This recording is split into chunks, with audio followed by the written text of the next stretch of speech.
start this. So actual presentation is very important step or the final step actually in making presentations or giving public speech. So it is the most important part of public speech.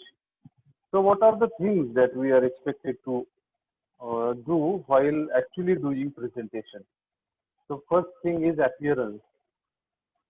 Our appearance should be matching the occasion, the topic. So the first point is dress appropriately because our clothes create a kind of impression on the audience. Therefore, the dress that we are wearing while making a public speech should be appropriate, should be matching the occasion, should be sensible. Sensible in the sense the dress should be formal one because public speaking takes place on occasions that are formal. So on formal occasions, our dress also should be formal, sensible, appropriate to the occasion. So dress formally so that it creates a good kind of impression on the audience, isn't it? As I have already told you, audience starts judging the speaker even before the speaker speaks a single word. So audience judge the speaker from the clothes the speaker is wearing and the body language, as I have told you. Right. Second important point while actually making presentation is keep the dignitaries and audience in the mind. So you have to take notice of the dignitaries, Manyavar, who are sitting along with you on the stage, and you also have to take notice of the people, some notable persons who are sitting in the audience. It is a good idea that you acknowledge the dignitaries and VIPs, some important persons, if they are sitting in the audience. It is good if you acknowledge them. What is acknowledgement? Before you start your presentation, you can refer their names in your speech. You can mention their names so that they feel that yes, I am being noticed. Be gracious and thank the organizers. You can even thank the organizers in the beginning also for giving the opportunity to speak on that particular occasion, and you can even thank the organizers at the end of your speech also. So while speaking, while presenting, you have to be gracious. Gracious, you have to be decent. Your behavior should be decent, polite, so that people will have a positive kind of impression about you in their mind. So when you conclude, you have to thank the audience, right, for being patient and for their attentive listening.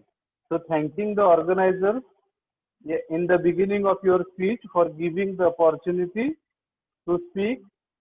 At the end of your speech, you can thank the audience because audience were sitting there, they were listening to you for almost an hour.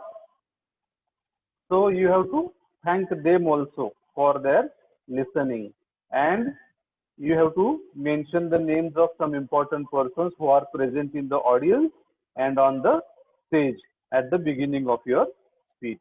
That is keeping the dignitaries and audience in the mind. The next thing is use the podium properly. So podium is a table stand that is actually there on which mic is placed, right? That is called as podium. So how we can make proper use of podium? So you have to adjust the podium so that you are visible to the audience. If the public speaker is short, sometimes it is possible that he is not visible to some of the people in the audience because of the podium. So you have to adjust the position of podium so that you are clearly visible to the audience and the audience also is visible to you, right? So you also must make sure that microphone receives your voice properly. So when microphone is there on that particular stand, if the microphone is away from your mouth, then it is possible that the microphone might not catch your voice properly and your voice might not reach to the last person in the audience. So for that, make sure that microphone is closer to your mouth, not too close, so that our breath makes a kind of disturbance. So it should be near your mouth, not too close, nor far away from your mouth, so that your voice becomes audible to each and every person in the audience. Right. Next thing is be balanced. This is very important because if you can maintain your psychological balance, mental balance, then you can give a nice speech, a good speech. But if you cannot maintain balance, then you may get disturbed, you may feel nervous, right? So you should not appear to be indifferent or too enthusiastic. So there are two things which you have to avoid. Don't be indifferent. Don't show them that I have come here to speak. I will speak and go. I don't have to do anything with you, whether you understand or not. So that is being indifferent. And being too enthusiastic is speaking too loudly, making body movements and all those things, making show off. This thing also should be avoided. So you should be normal, very simple way. In simple words, you should be as normal as you are always when you are giving a public speech, right? So speak clearly at the pace that is neither too fast nor too slow. So you have to speak clearly. Your speech should not be very fast. It should not be very slow in speed. So speed of your speaking should be medium, normal speed, so that audience will feel interested. They will get time to listen to you, to think and to understand before you speak the next sentence. Time management also is very important while you are giving a public speech, because most of the time public speakers are allotted a slot of time, maybe 20 minutes, 30 minutes, or 1 hour, 1.5 hours, whatever the time may be. So you have to stick to the time that is allotted to you. If you are given 30 minutes to speak, you have to manage your speech in such a way that you take around about 30 minutes. 1 or 2 minutes more or less will do. But it should not happen that the organizers have given you 30 minutes and it is 1 hour past, still you are speaking, isn't it? Or it should not also happen that organizers have given you 1 hour and you finished your presentation in 15 minutes. This also should not happen. So you are not expected to take very less time or more time that is allotted to you, isn't it? So that is called time management. How you can manage your time. Sometimes it so happens that we have 4 points to speak in our presentation. We want to speak on 1, 2, 3, 4 points. We have, made a plan, outline of presentation. And what happens when we actually start giving presentation? We are speaking on the first point and our time is over. So 3 points are left out. So that also should not happen. If you want to speak on 4 points, then you have to manage your 30 minutes in such a way that you will speak about all the 4 points that you have chosen, you have decided to speak, right? So this thing is very important, time management. Use body language effectively, use facial expressions while speaking, eye contact, gestures. So all the things we have discussed in detail. right? So these are the things that we are expected to do when we are actually giving presentation. First thing is our dress should be proper formal dress. So what do we mean by formal dress? Formal dress is wearing a trouser, a shirt with making the shirt in, isn't it? Wearing shoes. It should not happen that it's a formal occasion and you are wearing 3/4 and a t-shirt and you are giving public speech. So that is not appropriate dress for giving presentation.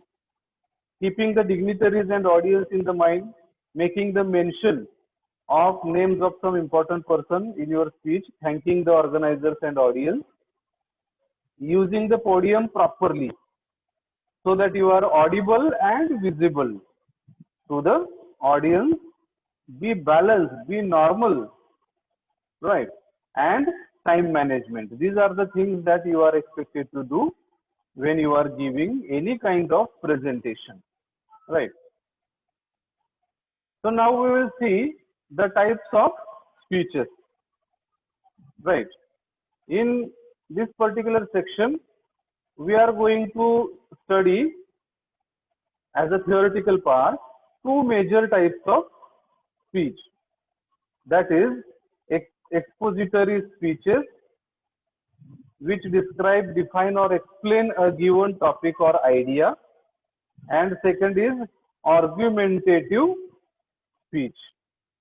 So what is argumentative speech? Argumentative speech is something that is in favor or against some given topic and attempts to convince or persuade the listeners, right? So two types of speech we are going to study. First is expository and second one is argumentative speech, right? The expository speech describes, defines, explains a given topic. For example, expository speech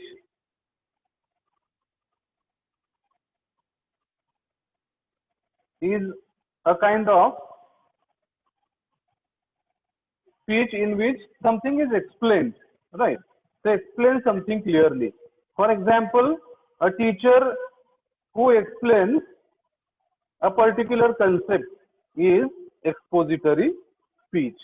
For example, when I was telling you what is public speech, what are the things that are important before doing public speech, so I am giving a kind of expository speech because I am explaining you certain things by giving examples, right? No? Or how a particular apparatus works, how generator works can be explained, how to use laptop can be explained, how to use Zoom application for attending online classes. When somebody tells you this thing, this is an example of expository speech because new ideas or new topics are introduced, defined and elaborated. स्पष्ट करून सांगितलं जातं सगळं. So elaboration, isn't it? So there is a logical flow to which speech gives a sense of connectedness. So the speech should be connected. There should be logical connection between the sentences that you speak in expository speech.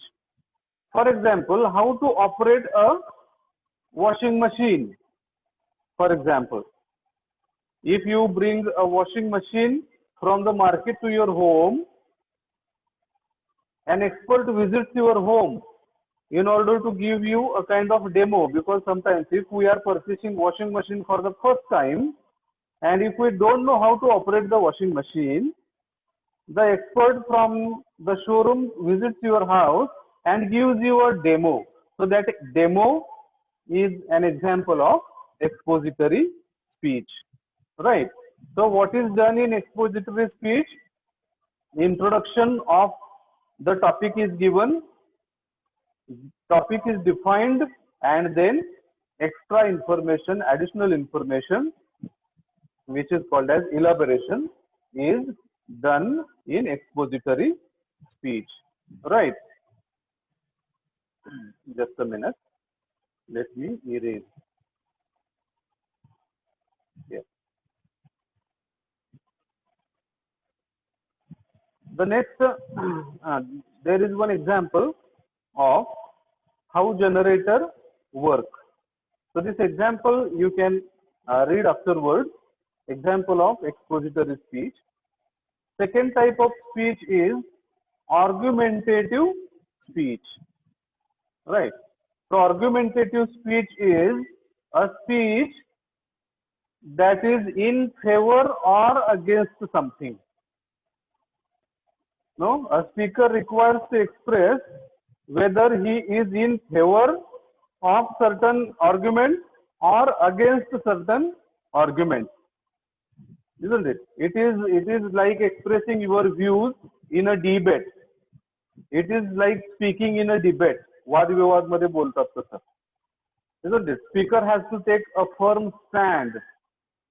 For example, if the topic is like, is it okay to take exams in COVID-19 situation? What is the topic? Examinations in COVID-19 situation. So whether examinations should be conducted or whether examination should not be conducted. So if this kind of topic is given to you, and if it is argumentative kind of speech, what you are expected to do? You have to take your stand, bhumika. Whether you want the government and university to conduct the exam, or whether you wish to cancel the exam. So if you feel that exam should be conducted, you have to express your opinions, your arguments in favor of exams to be conducted. Pariksha झाल्या पाहिजे. So why exam should be conducted? You have to make your argument so that the people who are listening to you will be convinced. One of the intentions of argumentative speech is making people believe you, persuade people, persuade मन वळवणे लोकांचं, right? And making people agree with your argument. If you are against, if you wish that exams should not be conducted, then you have to give your opinions in that favor, right? So argumentative speech is in favor or against something. या बाजूने किंवा त्या बाजूने, दोन्हीपैकी कुठल्या तरी एका बाजूने you have to express your opinion, right? So these are the two types of speeches: expository speech and argumentative speech, right? Then here is one example of argumentative speech in which someone has expressed his views on ragging, right? So on ragging, somebody has explained.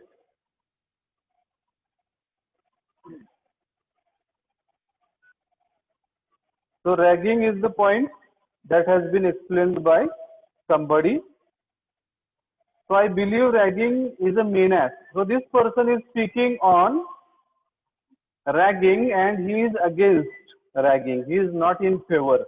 So why ragging is not good, he is talking about. You can go through the speech afterwards, right?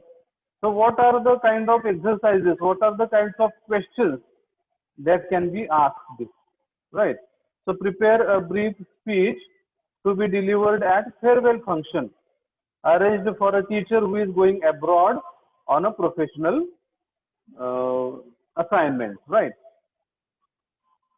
So farewell function is the occasion and you are expected to write a draft of the speech which you will give at a farewell function of your teacher. You are a student. Your teacher is going in some foreign country for a visit, for some assignment, and you are asked to speak on the farewell function, Niropp Samarambha. So occasion is farewell function, audience, students and teacher, and what you are going to speak, you are going to speak about your teacher, right? So these kinds of questions may be asked in examination, right? So apart from expository and argumentative speech, there are a number of speeches that are given in any formal program.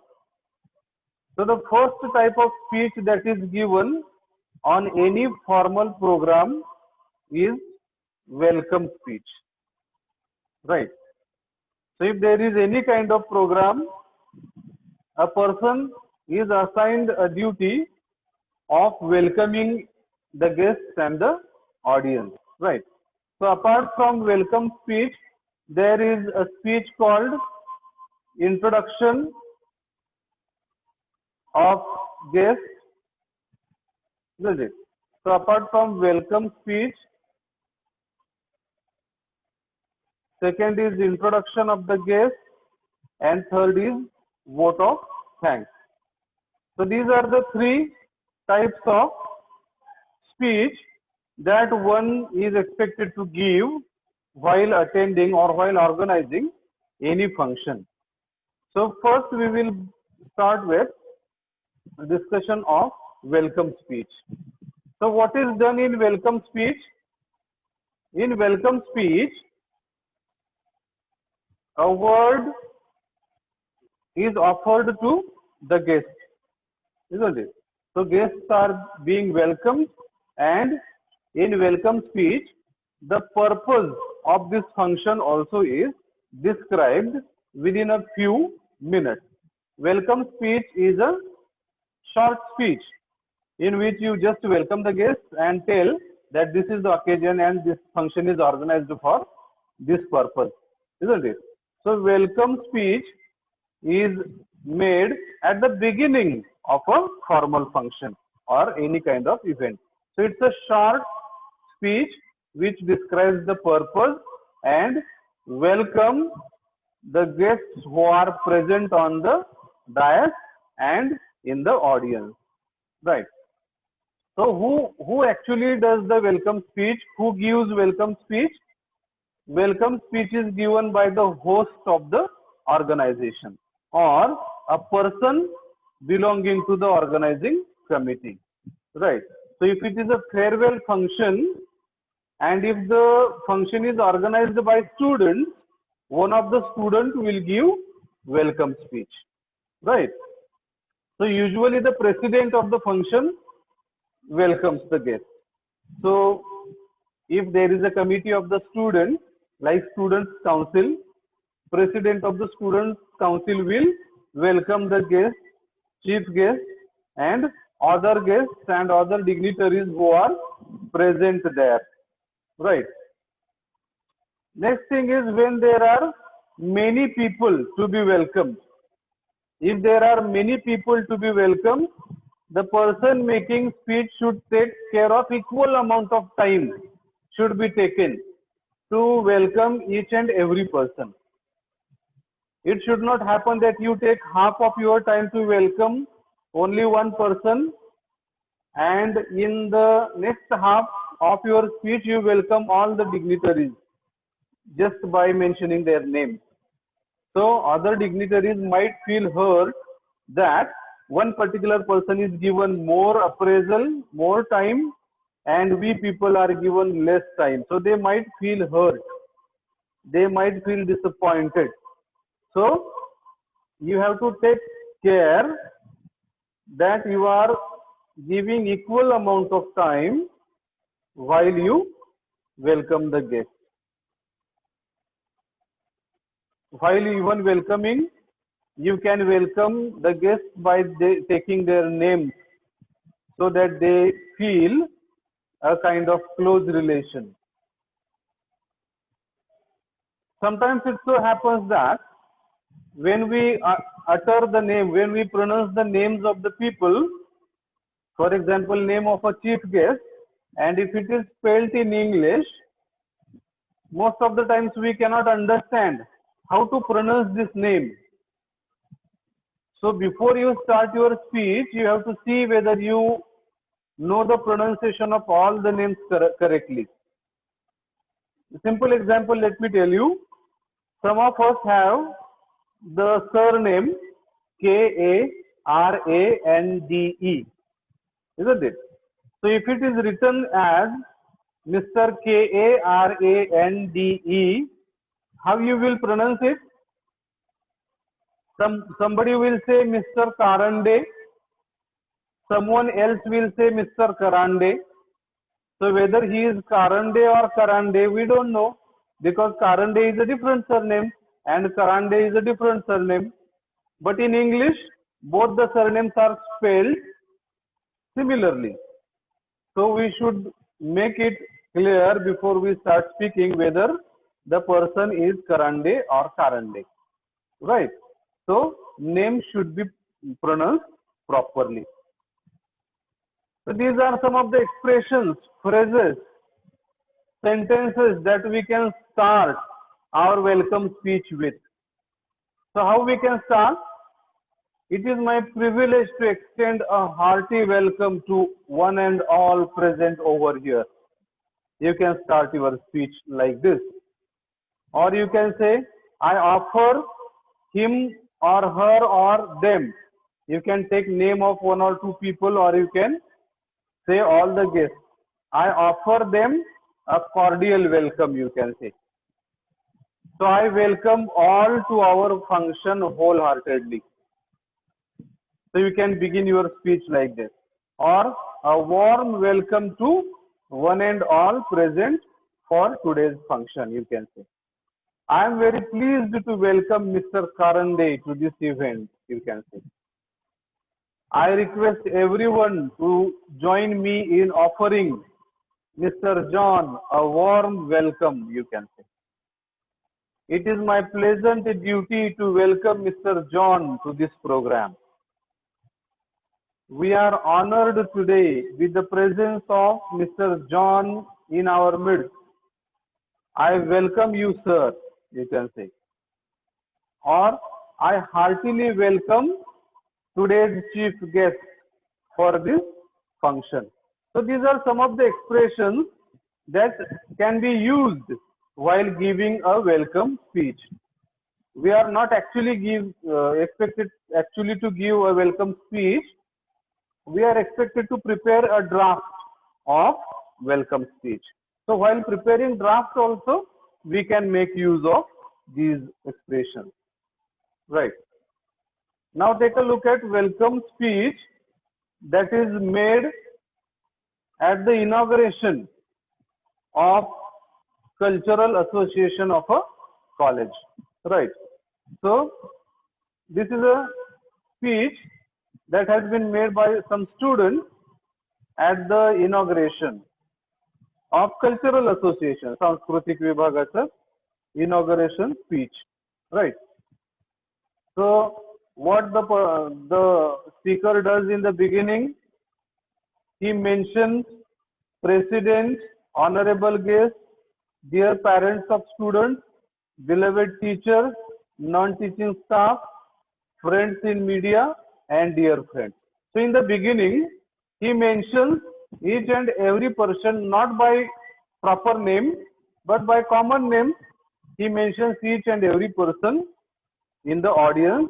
Then in the second paragraph, he talks about the occasion. He talks about the intention behind this particular event. And then he starts welcoming. Let me first welcome our beloved principal. So he welcomes the principal first, right? Then he welcomes the chief guest, right?